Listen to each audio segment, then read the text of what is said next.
Good evening বন্ধুরা, তোমরা সবাই কেমন আছো? আশা করি ভালো আছো। আমরাও খুব ভালো আছি। তো আমি এই ভিডিওটা সন্ধ্যেবেলা থেকে শুরু করলাম। তখন আমার বর বাইরে যায় না, তখন আমার বর এখানে ডিউটি করছিল।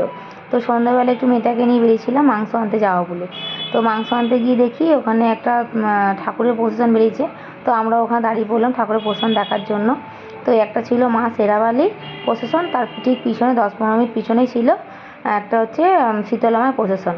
তো দেখতেই পাচ্ছি এখানে আমরা ঠাকুর দেখতে দাঁড়িয়ে পড়েছি, আর অনেকটা রাতও হয়ে গেছিলো দেখে আস্তে আস্তে। মাংসটা আগেই নেওয়া হয়ে গেছিলো, মাংস নিয়ে তারপর আমরা দাঁড়িয়ে দাঁড়িয়ে দেখছিলাম। তো চলো তোমাদের সাথে একটু শেয়ার করে দিলাম।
তো দেখো বন্ধুরা, আমরা তো মাংস নিয়ে বাড়িতে চলে এসেছি। আস্তে আস্তে প্রায় 10টা বেজে গেছে। 10টার সময় এসে তাড়াহুড়ো করে যে মাংস বসাচ্ছি।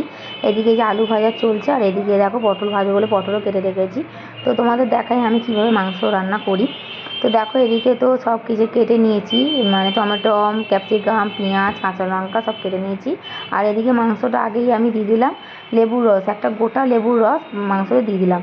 তারপরে দিলাম কিছুটা পেঁয়াজ কুচি, তারপরে গ্রেট করে রাখা আদা রসুন। আমি সাধারণত গ্রেট করেই আদা রসুন মাংসটা করি, এতে মাংসর টেস্টটা খুব সুন্দর হয়। তো দেখো তারপর দিয়ে দিলাম হলুদ গুঁড়ো। হলুদ গুঁড়ো দেওয়ার পর দিয়ে দিলাম হচ্ছে লঙ্কার গুঁড়ো। ঝালটা যে যার অনুযায়ী মতো তোমরা দেবে। তো লঙ্কা গুঁড়ো দেওয়ার পরে আমরা দিয়ে দিলাম হচ্ছে মিট মশলা। মিট মশলা তো সাধারণত তোমরা সবাই চেনো বা জানো। তারপর দিয়ে দিলাম কিছুটা জিরে গুঁড়ো, তারপর দিয়ে দিলাম সামান্য চিনি, তারপর দিয়ে দিলাম স্বাদ অনুযায়ী নুন। নুন দেওয়ার পরে দিয়ে দিলাম বেশ খানিকটা সর্ষের তেল। এবার সর্ষের তেল দিয়ে ভালো করে মাংসটা ম্যারিনেট করে নেবো। ম্যারিনেট করে বেশিক্ষণ রাখবো না, আমি যেহেতু রাত হয়ে গেছে সঙ্গে সঙ্গেই করে নেবো। আলুটা যতক্ষণ ভাজা হচ্ছে আর পেঁয়াজটা যতক্ষণ ভাজবো ততক্ষণই খালি মাংসটা ম্যারিনেট করে রাখবো।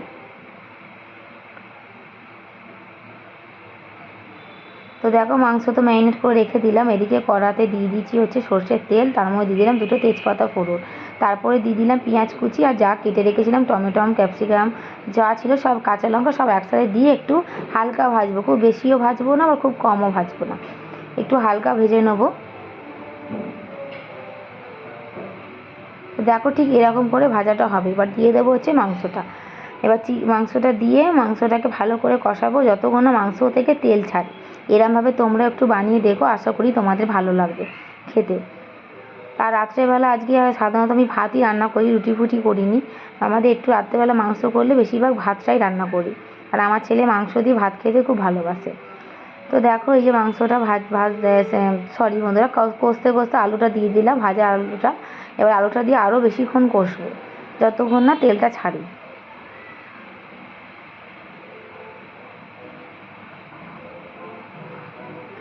তোমরা দেখো কি সুন্দর তেল ছেড়ে গেছে। এবার আমি দিয়ে দেবো পরিমাণ মতো জল, যে যেরকম ঝোল খাবে সেরকম দেবে তোমরা জলটা।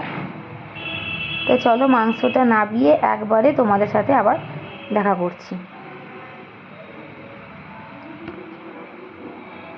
তো মাংসটা তো আমি নাবিয়ে ফেলেছি, নামানোর সময় একটু গরম মশলার গুঁড়ো দিয়েছি। আর এদিকে দেখো পটল ভেজেছি, আর এদিকে করেছি হচ্ছে স্যালাড কেটে রেখেছি। আর এদিকে দেখো গরম গরম ভাত হয়ে গেছে। আর এদিকে দেখো মাংসের ঝোলটা আমার রেডি। মাংসের ঝোলটা কেমন হয়েছে অবশ্যই কমেন্ট করে জানিও বন্ধুরা। ভিডিওটা ভালো লাগলে অবশ্যই একটু লাইক করে দিও। টাটা বন্ধুরা।